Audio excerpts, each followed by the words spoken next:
Hello, in this lecture I will talk about the stars in the visible universe. The closest star to Earth is the Sun.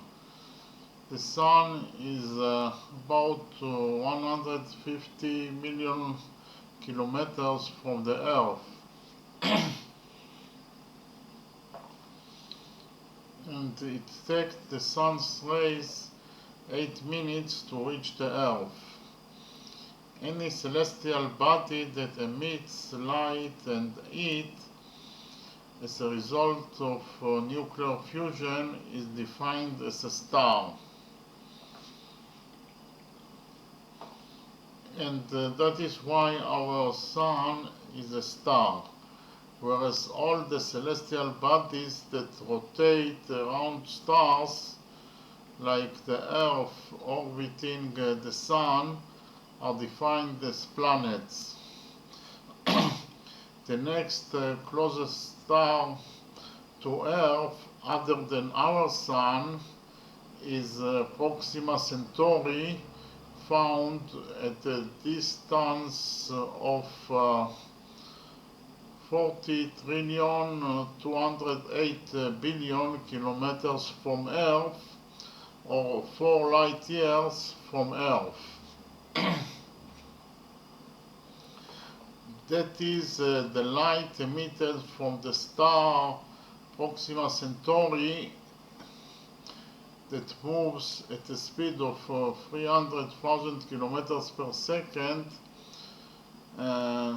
Takes 4 years to reach the Earth, or in other words, it takes 4 light years to travel a distance of 40 trillion 208 billion kilometers.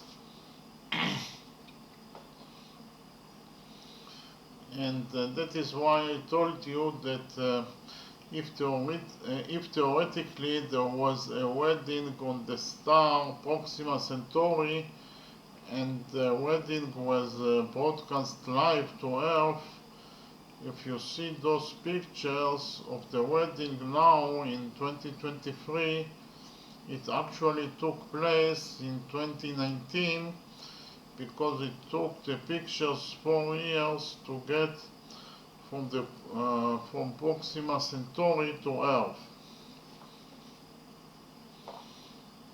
And that is exactly why I said that when we look at the stars, we are actually looking into the past.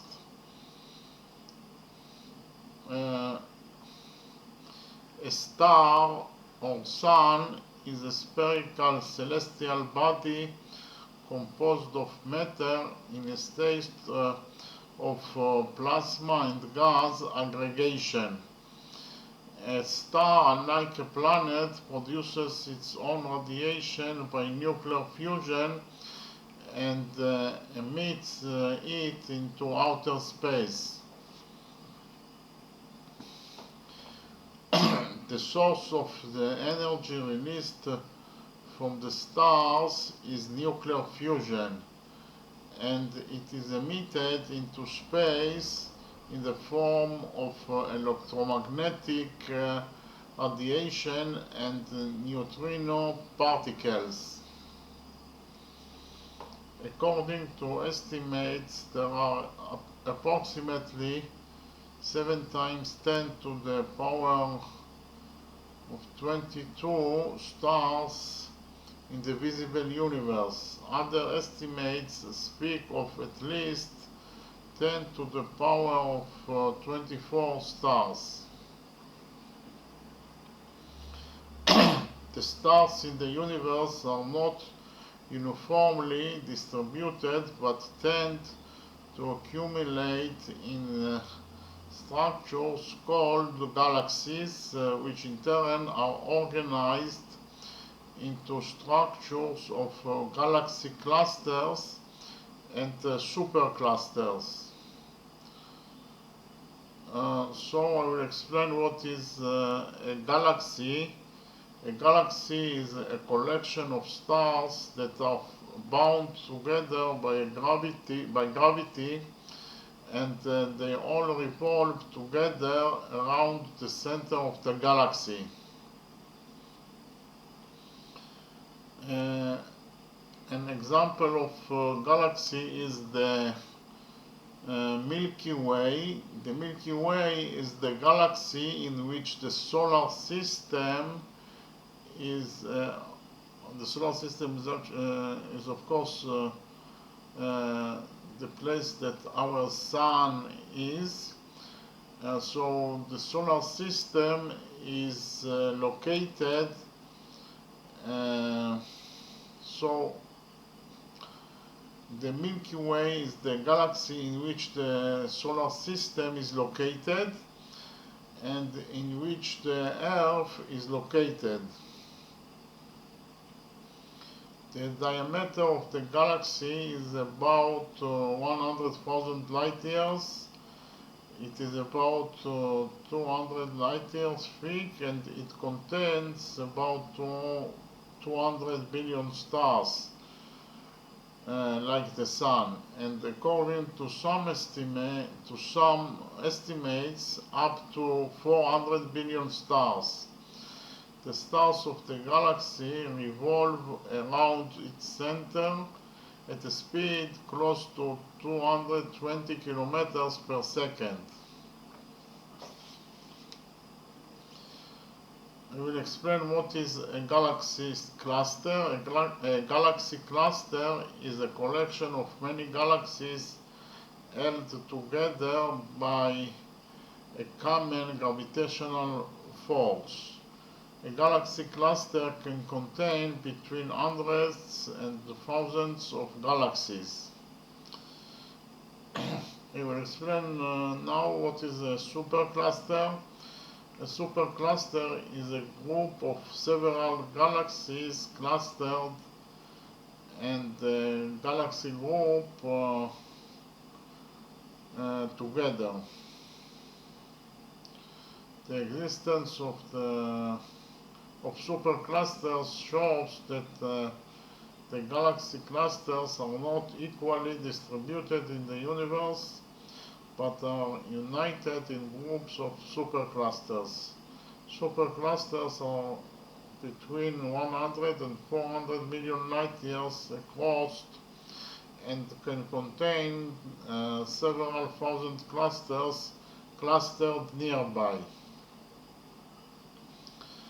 Superclusters are also united in structures called great walls, which are grouped together and move through the universe as one unit.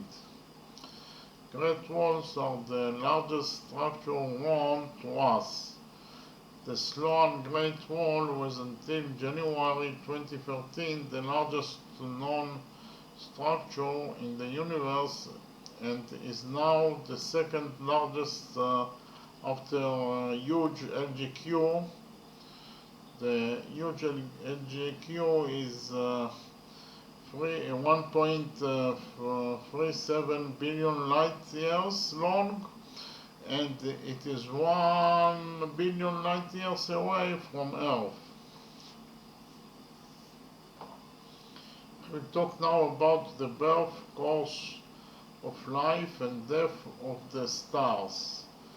The stars are born inside molecular clouds of hydrogen when a supernova explosion or a collision between two molecular clouds causes the compression of parts within the cloud, and a process begins in which of these regions is drawn to its own center of mass and contracts, and due to the compression the core of the region heats up.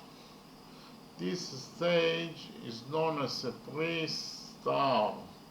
The prostar continues to gradually contract under its own gravity, and the temperature in its core continues to rise until it is high enough to start nuclear fusion processes in the star's core, which produce a lot of energy and work against the contraction, thus creating a stable star.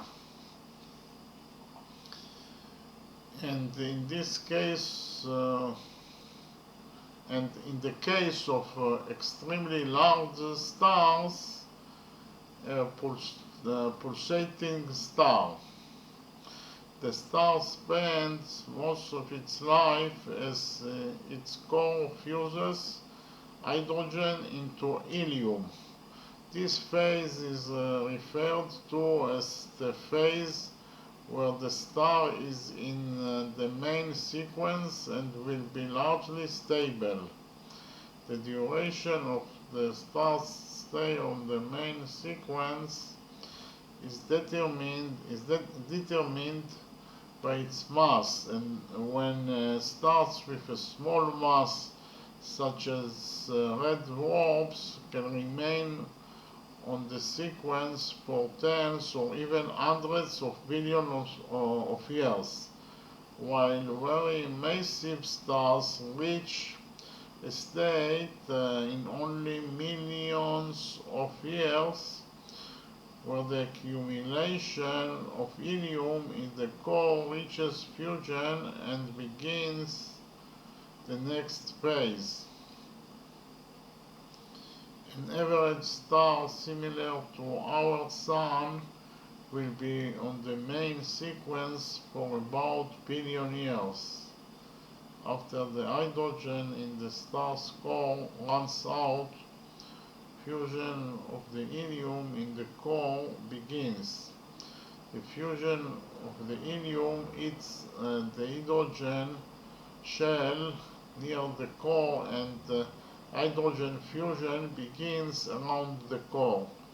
Fusion in the mantle greatly inflates the star, but its surface temperature drops. The star becomes a red giant whose surface temperature is low. After this stage, the continuation of the star's life depends on the mass of the star, and in the case of a double star system, also the state of development of its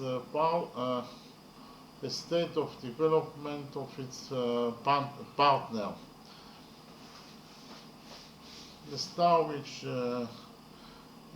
has ceased to fuse hydrogen in its core is already set outside the main sequence. In low mass stars, helium fusion will begin in the core, but this process will destabilize the star, and eventually the outer layers of the star will dissipate, leaving behind nothing more than a white dwarf. Extremely small stars with a mass of less than half the mass of the Sun, after completing hydrogen fusion, will slowly die out. The fate of these stars has never been observed by astronomers because the lifetime of low mass stars is greater than the age of the visible universe. In medium-sized stars, which are only about half a solar mass and up to about 1.4 solar masses, after the red giant phase, when the hydrogen in the star's shell runs out, they will begin to collapse in on themselves until the conditions in the core are suitable for helium to carbon fusion. At this stage, the star will heat up more and more, expand in what is called a helium flash, and when the helium runs out, the star will shed its outer layers, which will turn into a planetary nebula. the carbon core of the star will collapse and become a white dwarf, made mostly of highly compressed material. A 1 centimeter cube weighs several tons. In massive stars which just exceeded the Chandrasekhar limit after the completion of the helium fusion processes described above, the star will contract again and the temperature in its core will increase even more. Due to the high temperature, additional nuclear processes will begin in the core, in which elements such as oxygen, magnesium, silicon, up to iron will be formed. In fact, the star will become composed of layers upon layers of different elements similar to onion skins. The mass of the iron core will increase, and when it passes the Chandrasekhar limit, the core will rapidly contract and the outer layers of the star will be blasted into space in a type 2 supernova explosion. The star itself will collapse into a neutron star, or if its masses exceeded 3 solar masses, it will collapse beyond that, becoming a black hole. Thank you very much.